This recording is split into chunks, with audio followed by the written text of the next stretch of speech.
quando que damos lugar ao diabo? É importante que a gente pense. Porque é possível dar lugar ao diabo? Sim, o próprio texto está dizendo. A orientação de Deus é não deis. Porque se você der lugar ao diabo, ele vai agir. E como é que ele age? O diabo, ele age de uma maneira muito forte na nossa vida, tá? Por isso que lá em João capítulo 10, para a gente ter uma dimensão disso, João 10, no versículo 10, está escrito o que lá? Olha lá. O ladrão, ele vem senão a roubar, a matar e a destruir.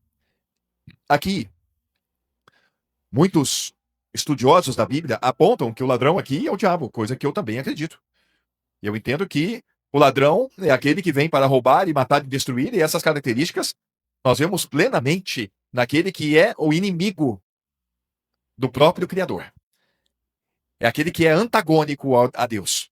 Por isso que está escrito que nós precisamos tomar cuidado para não dar lugar a ele, porque senão ele vai causar o quê? Destruição. Pode causar a morte, e a morte aqui não é uma questão de morte física, não. Sendo que, se Deus assim autoriza, ele pode autorizar o diabo a causar até a morte física em alguém. Onde é que a gente aprende isso? Eu aprendi isso na Bíblia, quando eu lembro de Jó. Quando Deus, para alcançar Jó com a graça, porque Jó era um homem temente, como muitas pessoas são tementes a Deus. Jó era um homem justo, certo, como muitos são. Mas Jó, no final da história, chegou ao ponto de dizer: eu te conhecia de ouvir falar, mas agora meus olhos te veem. E para que Jó chegasse nesse ponto, Deus usou o diabo. Porque o diabo vinha junto daqueles que estavam ali, chamados de filhos de Deus, estava vindo no meio deles. Era um homem sincero, reto. Deixa eu colocar uma palavra que eu acho que ajuda: reto. Correto. Era um homem sincero, correto e temente a Deus. Quantas pessoas no mundo será que podem carregar essas características? Eu acredito que muitas pessoas podem ter isso. Muitas pessoas que fazem parte de uma religião, ou de qualquer que seja uma filosofia que ele segue, ou que venha de uma escola educacional muito boa. Tem escolas aí que são escolas realmente exemplares na questão da educação do ser humano mesmo, que formam pessoas assim, que vão respeitar a Bíblia, que vão respeitar a Deus. Tem muita gente assim. Vamos lá. Vamos ver. E nasceram-lhe 7 filhos e 3 filhas, 10 filhos no total. E era o seu gado 7.000 ovelhas, 3.000 camelos, 500 juntas de boi, 500 jumentas. Era também muitíssima gente ao seu serviço, de maneira que este homem era maior do que todos os do Oriente. Bom, eu imagino que esse homem era, para a condição dada aqui, extremamente bem sucedido. Muito bem sucedido, tá? 10 filhos. Vamos ver agora o que acontece. E iam seus filhos e faziam banquetes em casa de cada um no seu dia, e enviavam e convidavam as suas 3 irmãs a comerem e beberem com eles. Então, os filhos viviam como? Interessante aqui, ó. Presta atenção. São lições que a gente vai tomando, tá? Aqui não está dizendo, não está mostrando, pelo menos, que os filhos eram trabalhadores. Mas os filhos faziam o quê? Estavam usufruindo e gastando todo o patrimônio do pai. É isso que eu vejo. Estavam vivendo, todo dia tinha banquete. Quantos filhos? 7 filhos e 3 filhas. Então, os 7 irmãos, cada dia tinha banquete na casa de um, e as irmãs iam em todos eles. Então, veja como é que eles viviam. Como é que eles estavam vivendo. Só para a gente perceber. Vamos lá. Sucedia, pois, que, tendo decorrido o turno de dias de seus banquetes, enviava Jó, e o santificava, e se levantava de madrugada, e oferecia holocausto segundo o número de todos eles. Porque dizia Jó: porventura pecaram meus filhos e blasfemaram de Deus no seu coração? Assim o fazia Jó continuamente. Olha como é que é interessante você perceber aqui a percepção do pai. O que o pai percebia? Vamos colocar aqui, James, vamos ver aí a outra versão, para que a gente possa analisar melhor. Assim que passava o período das festas e banquetes, Jó os mandava chamar e fazia com que se santificassem por meio dos ritos de purificação. Jó levantava-se ao romper da aurora e oferecia holocaustos, isto é, sacrifícios completamente queimados em nome de cada um dos seus filhos, pois pensava: talvez meus filhos tenham pecado, ainda que no íntimo de cada um, e assim blasfemado contra Deus em seus corações. E era assim que Jó vivia e procedia. Lá no fundo, o pai, ele tinha a suspeita, ele ficava: olha, esse procedimento não está legal. Isso não está bom. Viver a vida assim Isso não agrada a Deus. Meus amados, a nossa vida não deve ser de banquete. A vida aqui neste mundo, quando Jesus veio, disse: no mundo, vocês vão ter aflições. Mas tem de bom ânimo. Eu venci o mundo. Quando a gente vê alguém vivendo de uma forma regalada, esplêndida e regaladamente, como é que foi o fim da vida dele? Quando ele morreu, ele abriu os olhos e estava onde? No inferno. Eu acho que é uma boa lição para nós aqui. E eu conheço vocês, acredito que nenhum de nós vive assim. A vida não é para ser vivida como um banquete aqui. Nós estamos reunidos e eventualmente comermos juntos, amém. Mas entendem qual é a proporção aqui? Quando fala banquete, nós estamos falando de uma festa muito maior do que qualquer Natal e qualquer disso. É banquete, tá? Era esbanjar, glutonaria, bebedices. Isso tudo envolve o banquete, tá? Por isso que o pai olhava e falava: isso aqui não tá legal. E ele buscava pelos filhos, hein? Agora vamos ver a continuação. Certo dia, os anjos, isto é, os filhos de Deus, vieram apresentar-se perante Yahvé, o Senhor. E Satã, ou Satanás, o acusador, aproximou-se também junto com eles. Bom, deixa eu explicar aqui como é que é isto, né? Não tenho a pretensão de dizer, não sou o dono da verdade, apenas aquilo que entendo. Aqui está mostrando que o diabo não foi expulso do céu. Ele não foi expulso do céu. Ele não trouxe um terço dos anjos. Mas nós temos aqui o diabo se apresentando diante do Senhor. E aqui os filhos dos homens, a outra versão coloca a corrigida lá só para ver, ó.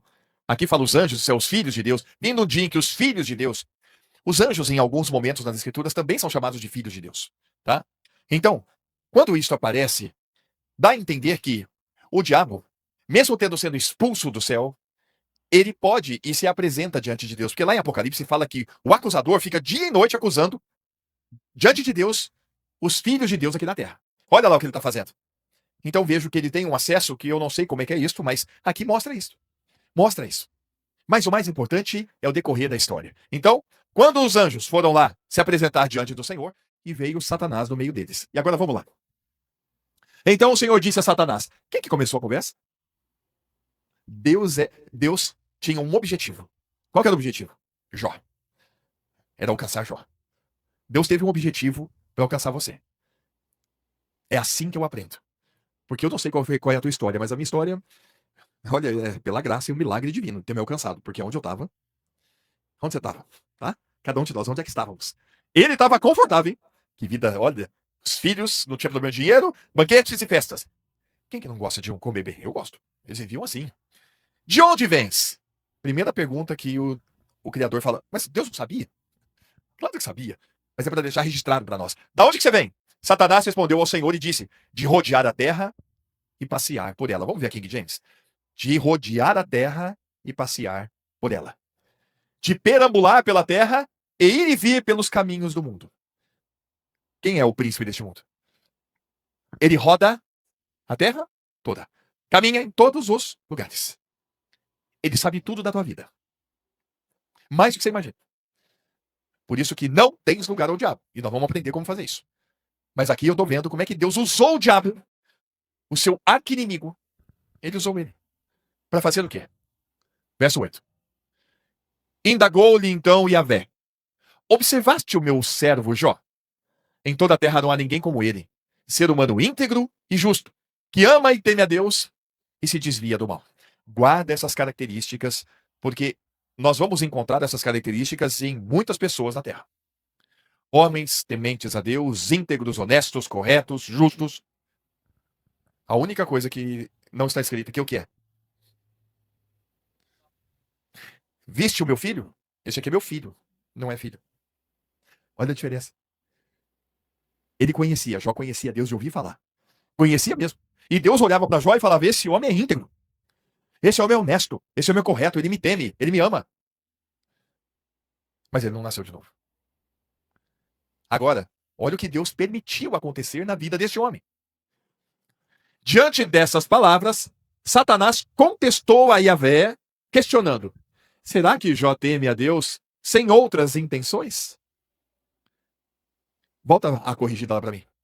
Será que ele porventura teme Jó a Deus em vão ou com outras intenções? E aí, olha o versículo 10. Porventura não cercaste tu de bens a ele? e a sua casa, e a tudo quanto tem? A obra de suas mãos, a obra de suas mãos abençoaste. O seu gado está aumentando na terra. Quem está falando isso é o diabo. Olha como é que ele vive bem. Verso 11. Mas estende a tua mão, toca-lhe em tudo quanto tem, e verás se não blasfema de ti na tua face. Põe aqui, Guilherme, por favor. Eu gosto de examinar as escrituras com calma, porque é luz para nós, gente. Entretanto, estende a tua mão, fere tudo que ele tem, e com certeza ele te amaldiçoará e blasfemará diante da tua face. Não deis lugar ao diabo. Não deis lugar ao diabo, porque ele sabe agir profundamente. Ele entra nas brechas e ele causa um mal terrível. Vamos lá. Pode passar. Verso 12. Então, o Criador, Yahvé, declarou ao acusador: concedo-te poder para destruir tudo o que ele possui. Apenas não estendas a tua mão contra esta pessoa, ou contra a pessoa dele. E Satã deixou a presença de Yahvé. Deixa eu só colocar aqui, coloca a Bíblia viva. Deixa eu ver se ela traz uma condição para deixar mais claro o que Deus falou. Tem a Bíblia viva aí. E o Senhor respondeu a Satanás: pois bem, tudo que ele possui está em suas mãos, mas não toque nele. Então Satanás saiu da presença do Senhor. Acho que a melhor é a corrigida fiel. Quer ver? Disse o Senhor a Satanás: eis que tudo quanto tens está em tua mão. Somente contra ele não estenda a tua mão. O que significa somente contra eles não estenda a tua mão? Você pode tocar tudo que ele tem, tudo. Você só não pode tirar a vida dele. Só não tira a vida dele. Isso me leva a uma reflexão. Deus deu a ordem permitindo que o diabo fizesse um estrago completo na vida de Jó. Mas na vida de Jó, Deus não permitiu que o diabo tocasse. Porque se o diabo não pudesse tirar a vida de ninguém, Deus não precisava ter falado. Por isso que o diabo, com autorização, da mesma maneira que Deus pode conceder ao diabo, sim. Do diabo, tirar a vida de alguém. De um demônio, tirar a vida de alguém. Nós vamos ter clareza sobre isso. A nossa luta não é contra a carne e o sangue, mas é contra os principados e potestades, poderes e domínios deste mundo mal, nas regiões celestiais. Então a gente sabe do poder que tem isso. Eu não ignoro os seus ardis. A gente tem que ter muito cuidado, tá? Muito cuidado. E o cuidado maior é: eu estou crucificado com Cristo. Não sou eu quem vive, o Cristo vive em mim. Não dá lugar ao diabo. Vive de acordo com a palavra, que você não vai estar dando lugar ao diabo. A palavra de Deus tem que ser o seu escudo. O diabo, ele lança dardos inflamados. Mas espera aí, vamos ver o que aconteceu. Sucedeu um dia em que seus filhos e suas filhas comiam e bebiam vinho na casa do seu irmão primogênito, que veio um mensageiro a Jó e lhe disse: os bois lavravam, e as jumentas pasciam junto a eles. E eis que deram sobre eles os sabeus, e os tomaram, e os moços feriram ao fio de espada. E eu somente escapei para te trazer a nova. Estando este ainda falando, veio outro e disse: fogo do céu caiu, queimou as ovelhas e os moços, e os consumiu. E só eu escapei para te trazer a nova. Estando ainda este falando, veio outro e disse: ordenando os caldeus 3 bandos, deram sobre os camelos, os tomaram, e os moços feriram o fio da espada, e só eu escapei para te trazer a nova. Estando ainda este falando, veio outro e disse: estando teus filhos e tuas filhas comendo e bebendo vinho, em casa do seu irmão primogênito, eis que um grande vento sobreveio da além do deserto, e deu nos 4 cantos da casa, o qual caiu sobre os jovens e morreram. E só eu escapei para te trazer a nova. Então Jó se levantou e rasgou o seu manto, e rapou a sua cabeça, e se lançou em terra, e adorou. E disse: nu saí do ventre da minha mãe, e nu tornarei para lá. O Senhor o deu, o Senhor o tomou. Bendito seja o nome do Senhor. É profunda a história de Jó. Porque eu fico abismado de ver a reação desse homem. Porque a reação dele foi, para mim, eu não sei você, mas eu olho para isso, eu falo: meu Deus, que homem íntegro. Que homem que teme ao Senhor. Porque Deus tirou tudo da vida dele. Tudo da vida dele. E o que ele falou? Deus deu, Deus tomou. Bendito seja o Deus de Abraão. É só isso que ele falou. Mas eu quero só trazer isso para ver que o diabo só agiu porque Deus concedeu permissão para ele. Quando o diabo age, é porque Deus está concedendo isto. Porque nós temos um poder tremendo em nossas mãos para lutar contra o diabo. Então deixa eu mostrar para vocês o que é não deis lugar ao diabo. Vamos lá, Efésios capítulo 6, a partir do versículo 10. Para todos aqueles que nasceram de novo, para todos aqueles que tiveram o seu coração trocado, a natureza trocada, que creram na sua morte e na sua ressurreição com Cristo, que agora não são eles quem vive, mas é Cristo que vive neles.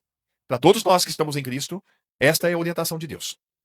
No demais, irmãos meus, fortalecei-vos no Senhor e na força do seu poder. Como é que eu me fortaleço no Senhor? Tem uma coisa importantíssima, importantíssima. Como é que eu me fortaleço no Senhor? E na força do seu poder. Primeiro eu preciso crer que Ele é o Todo-Poderoso. Crer que o Todo-Poderoso está em mim. E tem uma regra, para a gente voltar aqui. Está lá em 2 Coríntios, capítulo 4, versículos 10 e 11. Guarda isso para você não dar lugar ao diabo. Olha o que está escrito. Trazendo sempre por toda parte. Primeiro, vamos examinar isto, amados. Vale aqui uma observação grande. Trazendo sempre e por toda parte. Ou seja, quando que eu não vou fazer isto? Entende que não sobra espaço e nem lugar para que eu não haja assim. Sempre por toda parte. Eu preciso estar conectado 24 horas. Eu preciso estar ligado, preciso estar atento, sóbrio, vigilante sobre isto, que é a coisa importantíssima na nossa caminhada. Trazendo sempre por toda parte o quê? Está lá escrito, ó. A mortificação do Senhor Jesus em nossos corpos. Vamos ver a versão atualizada. Eu gosto mais. Levando sempre no corpo o morrer de Jesus. Como é que o que é isso? Eu preciso lembrar. Jesus, quando foi para a cruz, ele nos levou com ele. Ele nos atraiu no corpo dele. Eu não fui crucificado, eu não morri com ele. Ele está dizendo que é para você lembrar disso. Lembra. Você morreu. Traz no corpo o morrer de Jesus. Eu morri com Jesus. Eu estou crucificado com Cristo. Logo, já não sou eu quem vive. Cristo é que vive em mim. É isso que ele está dizendo para a gente trazer. Não esqueça disso. Sempre, por toda parte, você precisa ter isso como centro da tua vida. Porque quando eu estou plenamente consciente vivendo isso, eu lembro assim, ó. Então quem é que está vivendo em mim? O Todo-Poderoso. Quem que pode com o diabo? Quem pode? Entende que é uma questão de trazer a nossa memória constantemente? Aí eu vou perguntar para vocês, entendem por que a ceia? A ceia, talvez a gente pudesse celebrar ela todo dia. É para não esquecer. Esta é a ceia espiritual que a gente tem que trazer toda hora. Não sou eu quem vive. Não sou eu quem vive. Cristo vive em mim. Não sou eu quem vive. Cristo vive em mim. Eu vou trabalhar. Não sou eu quem vivo. Cristo vive em mim. Vou resolver alguma coisa. Não sou eu quem vivo. Cristo vive em mim. É Ele em mim. É Ele em mim. Cristo é tudo em todos. Ele é tudo o que precisamos. Confia nele de todo o teu coração. Creia que ele está em você. E aí o que acontece? Levando sempre o morrer de Jesus no nosso corpo, para que também a sua vida se manifeste no nosso corpo. Peraí. Fortalecei-vos no Senhor. Então, peraí, eu vou me fortalecer como? Sabendo que é Ele a minha vida. Eu vou me fortalecer no Senhor. Ele é a minha vida. E na força do seu poder. Aí eu vou lembrar que Ele é quem? Quem pode com o Senhor? Agindo eu, quem impedirá? Por isso que está escrito assim, Sandra. Posso todas as coisas em Cristo que me fortalece. Porque nele eu sou mais do que vencedor. Então não temas. Ele está dizendo, eu sou contigo. Mas agora responda para você. Eu vou responder para mim. O quanto do meu dia hoje eu tive essa consciência? Quantas vezes durante o dia eu tive essa consciência? Que eu trouxe essa consciência para mim? Quantas vezes? Eu acredito que foi uma parte pequena do nosso dia. Que não foi a plenitude do nosso dia. O que nós precisamos fazer? Meus amados, não dê lugar ao diabo. Nós vamos buscar cada vez mais o Senhor. A nossa consciência no Senhor. Presta atenção nisso, ó. O que está escrito lá em Colossenses capítulo 3, versos de 1 a 3. Portanto, se fostes ressuscitados com Cristo, o que você deve fazer? E eu também. O que está escrito? Buscai as coisas lá do alto, aonde Cristo vive assentado à direita de Deus. O que eu devo pensar? Se eu já fui ressuscitado com Cristo, eu devo buscar as coisas que são lá do alto. Eu devo pensar em quê? Verso 2. Pensai nas coisas lá do alto, e não nas que são aqui da terra. Porque vocês já morreram. Olha lá. Porque morrestes. E a vossa vida está escondida com Cristo em Deus. Então, veja, amados. A orientação é a mesma. Perfeitamente se alinha. Eu devo trazer sempre por toda parte o morrer de Jesus. Eu estou crucificado com Cristo, não sou eu quem vivo, Cristo vive em mim. Eu devo buscar isso e pensar nisso e não nas coisas que são da terra. Mas, pastor, como é que eu concilio? Eu tenho que estudar, eu tenho que trabalhar. Mas é exatamente isso. Você vai estar estudando, trabalhando, fazendo, mas lá no fundo, você vai estar consciente. Consciente. Não sou eu quem vivo, Cristo vive em mim. Não sou eu quem vivo, Cristo vive em mim. E aí, quando o diabo tentar entrar para fazer alguma coisa na tua vida, alguém que aparece para trazer algum problema, alguma situação que ocorre, algum pensamento que não está de acordo com a palavra, não crê nisso não. Isso é tudo mentira. O que você deve fazer?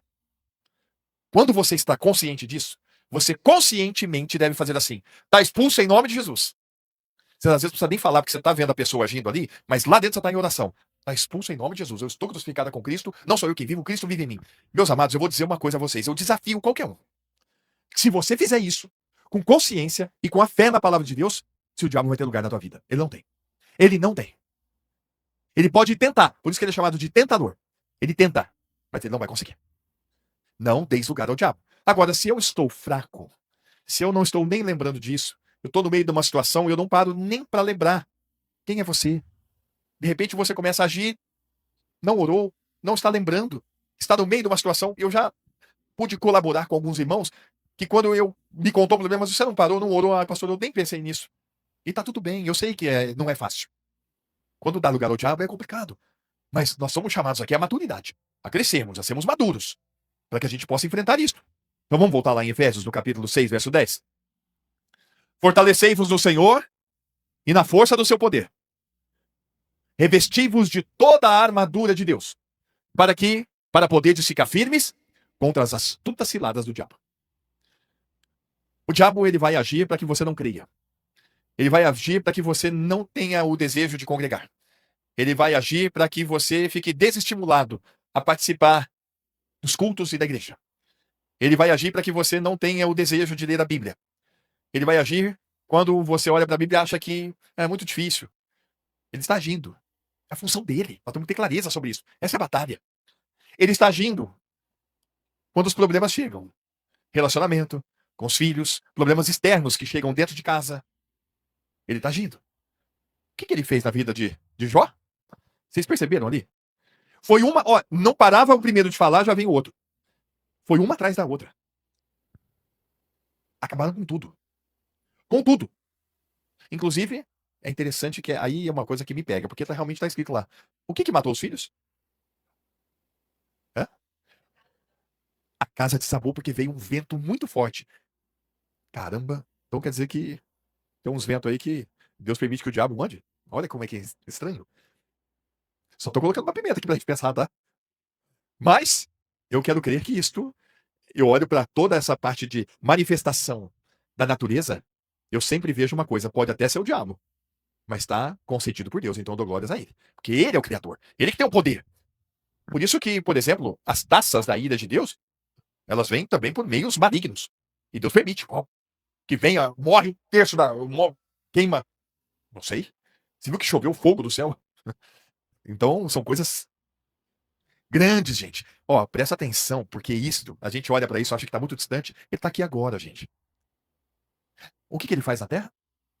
Ele passeia, ele rodeia tudo isso aqui. Ele sabe toda a tua vida e a minha.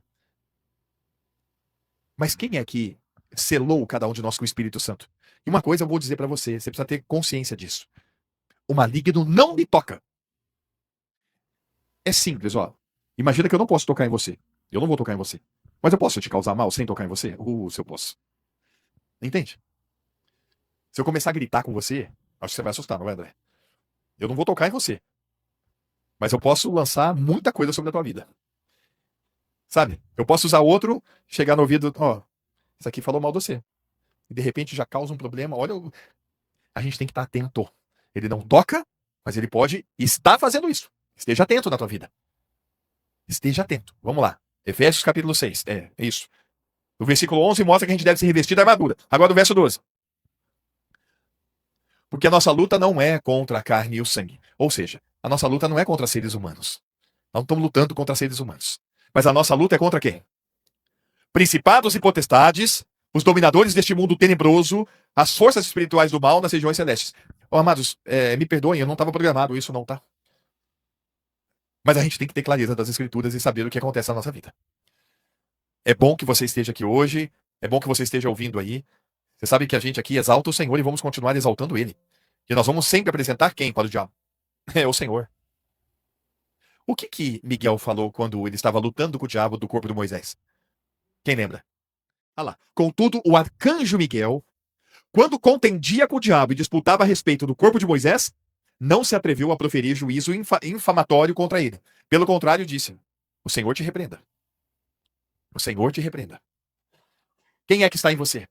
Hoje a grande lição aqui é esta. Você precisa estar certo de quem é que vive em você. Quem vive em você? Então, meu amado, não deis lugar ao diabo. Traga isso na tua vida. Eu estou crucificado com Cristo, não sou eu quem vivo, Cristo vive em mim. Eu estou crucificado com Cristo, não sou eu quem vivo, Cristo é que vive em mim. Nós somos chamados para viver no Senhor. E, meu amado, quando você passa a viver no Senhor, a gente tem que ter clareza sobre o que acontece na nossa vida. Mas nele nós sempre seremos mais do que vencedores. E para a gente caminhar para o final, Efésios capítulo 4, onde a gente está, não deis lugar ao diabo. Agora, olha o que ele fala então. Por exemplo, ele está dando um exemplo aqui. Olha o versículo 28. Olha lá o que ele fala. O que é não dar lugar ao diabo? Aquele que furtava, não furte mais. Antes trabalhe, fazendo com as próprias mãos o que é bom, para que tenha com que acudir ao necessitado. A minha vida era assim, então agora não é mais. Depois ele vai falar o quê? Não saia da vossa boca nenhuma palavra torpe. Vamos ouvir a Bíblia viva, por favor. Então a gente dá lugar ao diabo quando a gente age como a gente agia antes. E que a gente sabe que não é certo. Eu não sei você, alguém tinha problema com mentira aqui ou só eu? A mentira ela tem uma faceta maligna, terrível, terrível. Que ela começa uma coisa sem. Mas tá muita gente que vive com mentira, porque é a natureza dele. Então, nasceu de novo, de repente a pessoa vai ter dificuldade ainda. Ela vai precisar de um processo ainda profundo para deixar de mentir. Enquanto ela estiver mentindo, o que acontece? Ela está dando lugar ao diabo. Olha lá, evitem a boca suja. Como é que tá a boca aí de cada um? Evitem a boca suja. Porque se ele tá falando pra gente não ser boca suja, então quando eu escorrego nisso, eu tô dando lugar ao diabo. Entende? Olha os exemplos que ele traz para nós. Mas diga só o que é bom e útil àqueles que veem você útil àqueles com quem vocês estiverem falando. O que resulta em bênção para eles. É uma nova linguagem, é uma nova forma. Eis que tudo se fez novo. De repente, você era que nem Jó. Você era uma pessoa íntegra, justa, correta, não falava um palavrão, tá tudo certo. Mas isso não coloca ninguém do céu. Jó precisou nascer de novo. Então, se você nasceu de novo, que bom. Se isso aí já está organizado na tua vida, amém? Então continue melhorando a sua fala, sendo honesto mais ainda. Porque agora é o Senhor na tua vida. Agora você vai glorificar Ele. Antes você podia ser honesto, achando que isso ia te colocar no céu. Não, agora a honestidade eu reconheço que quem é honesto em mim é o Senhor. E eu não vou entrar no céu porque eu sou honesto, eu vou entrar no céu porque Cristo está em mim. Aí está no caminho correto. Não façam o Espírito Santo entristecer-se pelo modo de vocês viverem. Toda vez que eu dou lugar ao diabo, o que acontece com o Espírito Santo? Ele se entristece. É como um pai. Vamos lá. Os meninos ainda não são pais. Mas quem é pai aqui sabe disso. Quando você orienta teu filho, que você prepara o teu filho tal, e ele vai e te desobedece. Que pai que fica feliz com isso? E quando o filho sabe que ele está fazendo errado, mas ele quer fazer errado, o pai fica triste ou não fica? Claro que fica. São sentimentos, gente. A gente não quer que o nosso filho, os nossos filhos, ajam errado. E só Deus sabe o que é certo e errado. Então, quando a gente não age bem, e só tem um jeito de não agir bem, só tem um jeito de dar lugar ao diabo, qual é? É quando a gente não obedece, não coloca a palavra de Deus em prática. Porque é sim, sim, e não, não. A palavra de Deus está aí. Como é que eu devo agir? Assim, ó. Quem não nascer de novo, não vai para o céu. É sim, sim, não, não. Nasceu de novo ou não nasceu? Então você tem que ficar firme. Eu nasci de novo. Por quê? Porque está escrito. Eu não mudo daí. Como é que deve ser o casamento? O homem deve ser o cabeça, o provedor, o protetor. A mulher deve ser a Éser, a força do marido. Os dois são um. Agora, se inverte isso, como é que fica? Hoje nós estamos vivendo um tempo em que muitas mulheres são cabeça. E homens hoje estão no lugar das mulheres. Se inverte. Isso é bom? Não, você está dando lugar ao diabo. E aí, a consequência vem. Você não vive uma vida plena, grandiosa do Senhor. Ah, mas eu quero viver assim. Tá tudo bem, eu não vou entrar no mérito. Cada um sabe aqui da sua vida. Mas eu acredito que todos nós temos um desejo de viver para a glória de Deus. Ou não? Aliás, é uma orientação da própria Bíblia. 1 Coríntios 6, 19 e 20. É uma orientação da própria Bíblia. Será que vocês não sabem que o seu corpo é a morada do Espírito Santo que Deus lhe deu? Seu próprio corpo não lhes pertence. Essa versão eu gostei. Vamos ver como é que fala agora. Porque Deus comprou vocês por um preço elevado. Portanto, glorifiquem a Deus no seu corpo. Olha que bonito. Então, nós somos comprados, lavados no sangue de Cristo, comprados por um altíssimo preço elevado. Então, agora o que eu devo fazer? Glorificar a Deus. Como é que eu glorifico a Deus no meu corpo? Vivendo como Ele quer. Que pai que não fica feliz de ver o filho vivendo segundo a orientação dele? E um pai que é perfeito, que vai ensinar exatamente a coisa certa ao seu filho. Que pai que não se alegra de ver o seu filho caminhando da maneira correta na vida? Que pai que não fica feliz de ver sua filha vivendo, dando fruto, bonita, honesta, trabalhadora, temente a Deus, filha de Deus? Que pai que não vai se alegrar com isso? Fala, minha filha, ela me dá alegria. Meu filho me dá alegria. Mas o filho pode dar tristeza? Deus sabe o quanto eu dei tristeza pro meu pai. Deus sabe o quanto que eu pedi perdão a ele. Depois que eu nasci de novo, eu pedi a verdade, meu pai e pra minha mãe. Me perdoe. Eu era um ignorante. Eu era um ignorante, um filho do diabo. Por isso que eu fiz tudo que eu fiz com vocês. Fiz muito mal a eles. Mas eu fiz na ignorância. Esse peso eu não carrego mais. Eu não carrego mais. Porque o Senhor já levou ele embora. Portanto, quando vocês comem ou bebem ou fazem uma outra coisa qualquer, vocês devem fazer tudo para a glória de Deus. Vou lembrar de uma coisinha, a família vai lembrar disso. As 3 peneirinhas. Eu lembro de um culto que alguém trouxe isso. Tem 3 peneiras aí para você agir. Tudo que você for fazer. Eu acho que vale a pena isso. Né? Quais são as 3 peneiras? Eu vou fazendo um negócio aqui. Isso glorifica a Deus? Ou esse negócio é meio embaçado? Eu vou... Não importa o que aconteça. Tudo que eu for fazer glorifica a Deus, porque quer comais, quer bebais, quer façais qualquer outra coisa, fazer tudo para a glória de Deus. O negócio lá é para a glória de Deus? Glorifica a Deus? A escola, amanhã, é para a glória de Deus? Se tudo é para a glória de Deus, então eu estou trazendo a memória, estou trazendo sempre por toda parte o morrer de Jesus. Ó. Estou trazendo o morrer de Jesus. Não sou eu quem vivo, Cristo vive em mim. Então eu quero tudo para a glória de Deus. Como é que nós vamos trabalhar amanhã? Vocês, ali fala escravos, a outra versão fala servos, e eu vou colocar por minha conta, porque está de acordo com aquilo que hoje estamos vivendo. Você que é funcionário, tá? Você que é funcionário, devem sempre obedecer a seus senhores, não procurando agradá-los apenas quando eles os estão vigiando, porém o tempo todo. Obedeçam-lhe de bom grado, devido ao amor que vocês têm ao Senhor e porque desejam agradá-lo. Olha só. E para encerrar, trabalhem arduamente e de bom ânimo em tudo quanto fizerem, como se estivessem trabalhando para o Senhor e não simplesmente para os homens. É assim que a gente deve trabalhar. Então como é que vai ser o dia de trabalho amanhã? Para a glória de Deus, eu vou trabalhar fazendo para o Senhor. Para o Senhor, eu vou fazer para Ele, não é para homem nenhum. Porque se você faz para o Senhor, você vai fazer como? Como é que você vai fazer para o Senhor, amado? Você faz o melhor que você puder. Quem é que é glorificado? É Deus. E o patrão vai ficar como com você? Olha, esse menino, essa menina, meu Deus, olha. E aí, quem é que está sendo glorificado? Só que lembra que você não está fazendo para o patrão, você está fazendo para Deus. Olha, mas esse patrão é muito chato. Ou está expulso em nome de Jesus. Não dá ligado ao diabo, não. Não fala mal. Não fala mal do patrão. Escravos, vocês devem respeitar os seus senhores e fazer tudo o que eles mandarem. Não apenas se eles forem bondosos e justos, mas até mesmo se forem rudes e injustos. Coloca para mim a outra versão, a corrigida. Respeitem, não fale mal. Vós servos, sujeitai-vos com todo temor ao Senhor, não somente ao bom e humano, mas também ao mal. Está lá o Senhor com letra minúscula. É o seu patrão. Se sujeita a ele, não fala mal. Não fala mal. É isso que a Bíblia ensina a gente. Põe a King James, por favor. Escravos, sujeitai-vos aos vossos senhores com todo respeito. Não apenas aos bons e sensatos, mas também aos perversos. Sabe aquele patrão chato?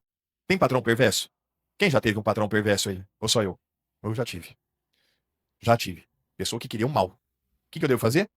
Me sujeito a ele. Vou trabalhar e fazer o melhor que eu puder. Que eu vou fazer para o Senhor, para a glória dele. Olha, essa matemática... Pastor, mas isso é difícil, pastor. Pois é, a matemática que Deus nos chamou para viver em Cristo é diferente. Sabe aquela matemática de se alguém te bater na face direita, da esquerda? É fácil, sabe? Você já levou um tapa na cara? E você deu a outra face ou deu uma muqueta? Como é que foi a reação? A matemática divina diz que é pra gente não reagir. Como é que é isso, hein? Então sabe o que a gente deve fazer, Senhor? Que o Senhor abençoe nosso dia, nosso resto de semana. Nos guarde e nos livre do maligno. Proteja a todos nós. Guarda-nos. Em nome de Jesus. Amém? Vigilante, gente. Vigilante. Vigilante. Vigilante. Graça e paz.